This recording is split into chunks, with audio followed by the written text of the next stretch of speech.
Patient के फाइलों में लिखा रहता है शॉक, तो शॉक क्या होता है? शॉक लिखा रहता है अस्पताल की फाइलों में, जो सीरियस मरीज आईसीयू में भर्ती होते हैं। तो मैडम का सवाल है शॉक क्या होता है ना? शॉक बड़ी चीज़ है, ये वो वाला शॉक नहीं है। बिजली का करंट से जो शॉक लगता है ये वो वाला शॉक भी नहीं है।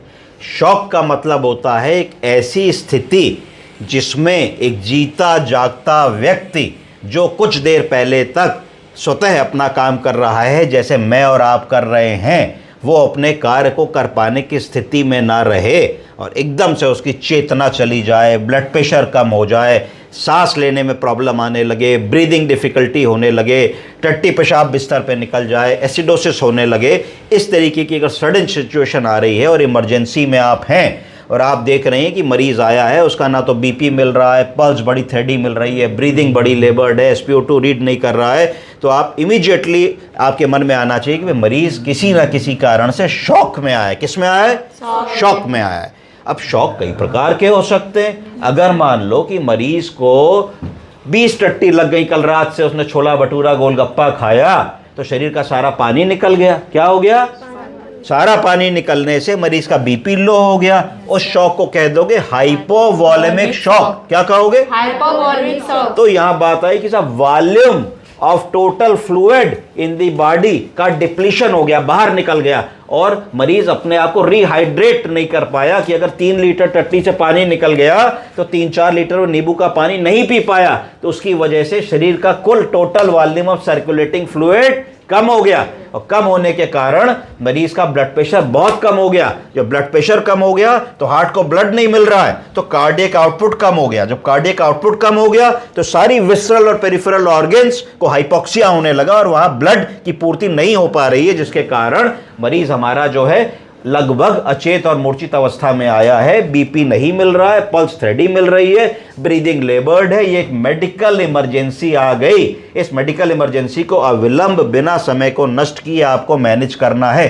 तुरंत बड़े बड़े 2 बोर के आईवी कैनुला लगा लेने हैं, चाहे आप 18 नंबर का या 16 नंबर का लगा लें, ग्रीन वीगो या ग्रे वीगो लगा लें 2 तरफ से। और अगर मरीज़ हमारा डायबिटिक है तो ऐसी फ्लूइड लगाएं जिसमें शुगर ना हो, यानी कि रिंगर लैक्टेट या नॉर्मल सेलाइन। और अगर मरीज़ डायबिटिक नहीं है तो हम लोग DNS भी दे सकते हैं, रिंगर लैक्टेट भी दे सकते हैं। ये भी जरूर देखें जब इतना ज़्यादा सीवियर डिहाइड्रेशन होता है तो बहुत बार मरीज़ की शुगर लो हो जाती है, तो अगर शुगर लो है तो हमको कई बार 25% डेक्सट्रोज भी देनी पड़ सकती है ऐसे मरीज़ में।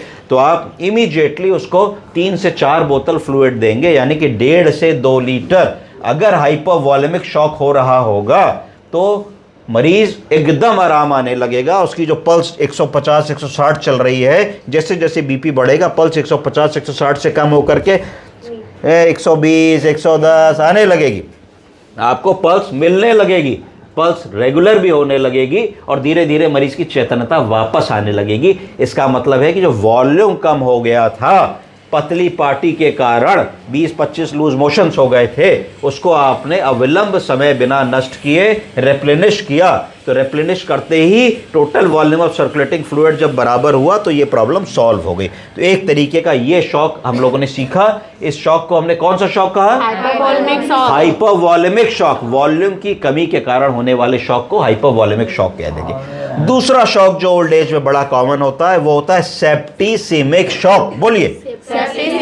सेप्टिसिमिक शॉक का मतलब हुआ कि मरीज को लैट्रिन वगैरह नहीं लगी, मरीज वैसे ही था। मरीज हिस्ट्री देगा, साहब 3-4 दिन से खांस रहे थे, पेशाब कम हो गई थी, पेशाब में जलन बता रहे थे, लोकल दवा हम लोग खा रहे थे और एकदम से सुबह 4 बजे से देखा तो बिल्कुल बेहोश है, अचेत अवस्था में हम आपके पास लेके आए हैं। उस अवस्था में जब आप बीपी नापेंगे तो आपको बीपी भी तभी भी कम मिलेगा, पल्स तभी भी बड़ी मिलेगी, पर यहाँ थोड़ा सा फर्क होगा कि यहाँ आपको जनरली तेज बुखार मिलेगा, 4-5 दिन से बीमार होने की हिस्ट्री मिलेगी। कोई वॉल्यूम डिप्लेशन की पतली लैट्रिन हो गई 20 बार, उसकी हिस्ट्री नहीं मिलेगी। तो इसका मतलब है कि यहाँ वॉल्यूम लॉस नहीं है।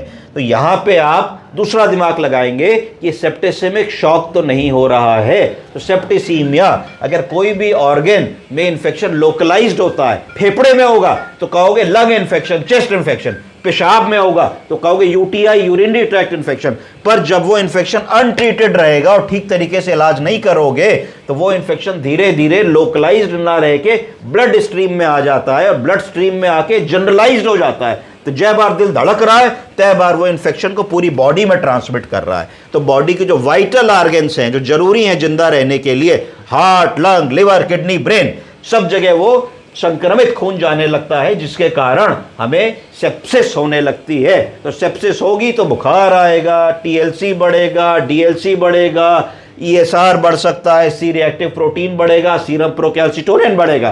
तो ये सारी चीज़ें हमारी बढ़ जाएंगी। तो उस केस में हम लोगों को देखना पड़ेगा कि कहाँ इन्फेक्शन है, कौन सा इन्फेक्शन है और कितनी मात्रा में इन्फेक्शन है। इसके लिए ज़रूरी है कि सबसे पहले बिना कोई एंटीबायोटिक का प्रयोग किए तो मरीज के कल्चर के सैंपल जरूर निकाल लो, क्योंकि एक बार तुमने एंटीबायोटिक दे डाली तो कल्चर बिगड़ जाएगा।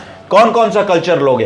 पेशाब का कल्चर लोगे, यूरिन कल्चर, बलगम का कल्चर लेने की कोशिश करोगे, स्पूटम कल्चर, ब्लड का कल्चर लेने की कोशिश करोगे। ब्लड कल्चर, अगर शरीर में कोई घाव है, बेडसोर है, कोई वुंड है, नॉन हीलिंग अल्सर है, तो वहां से भी कल्चर लेने की कोशिश करोगे, जिससे तुमको पता लगेगा कि किस जगह पे इन्फेक्शन है, कौन सा एंट्री पॉइंट है इन्फेक्शन का और किस मात्रा में इन्फेक्शन है। क्योंकि कल्चर की रिपोर्ट आने में क्या दिन लगते हैं? 3 दिन। यूरिन का और बलगम का और ब्लड का कल्चर आने में 5 से 6 दिन लगते हैं। तो 6 दिन वेट तो नहीं कर सकते। फिर तुरंत आपका काम होगा कि मरीज को स्टेबलाइज करें। स्टेबलाइज करने का मतलब है बीपी बढ़ाना पड़ेगा। पर इस केस में अगर हम बहुत फ्लूइड देंगे तो हमको डर होगा कि फ्लूइड बढ़ने की वजह से मरीज वॉल्यूम ओवरलोड में ना चले जाएं, सांस ना फूलने लगे, एलवीएफ ना होने लगे, लेफ्ट वेंट्रिकुलर फेलियर, तो ज्यादा फ्लूइड नहीं देंगे। फ्लूइड देना है कि नहीं तो उससे पहले देखेंगे कि मरीज की गले की नसें कैसी है, नसें एंगॉर्ज्ड तो नहीं है कि अगर गर्दन की नसें बहुत मोटी मोटी फूल रही हैं, नेक वेन्स, एक्सटर्नल जुगुलर वेन, तो इसका मतलब होगा कि मरीज के अंदर पानी की कमी नहीं है। अगर तुम बहुत फ्लूइड दोगे तो वॉल्यूम ओवरलोड में चला जाएगा। हाथों पैरों में सूजन है कि नहीं देखोगे। अगर मानो हाथों पैरों में सूजन दिख रही है मरीज के, तो उससे ये तुम्हें दिखेगा कि भाई खूब सूजन है, यानी कि मरीज को वॉल्यूम ओवरलोड ऑलरेडी है, फ्लूइड की कमी नहीं है। अगर ऐसा मरीज आएगा जिसके अंदर फ्लूइड की कमी होगी, उस मरीज में हाथ पैर सूखे होंगे, क्योंकि शरीर का जो भी पानी होगा वो इस्तेमाल हो चुका होगा। तो इस तरीके से तुम छोटा सा जजमेंट लेने की कोशिश करोगे। तो इस केस में फ्लूइड ना दे करके तुम मरीज को वेजोप्रेसर सपोर्ट दोगे। वेजोप्रेसर वैसी दवाएं होती है जो ब्लड प्रेशर को बढ़ाने में काम करती हैं। कौन कौन सी वेजोप्रेसर ड्रग्स आपने पढ़ी है? Dopamine, dobutamine, adrenaline, noradrenaline, vasopressin. ये 5 मेल की दवाएं हैं जो ब्लड प्रेशर को बढ़ाने में इमरजेंसी में हमारे काम आएंगी।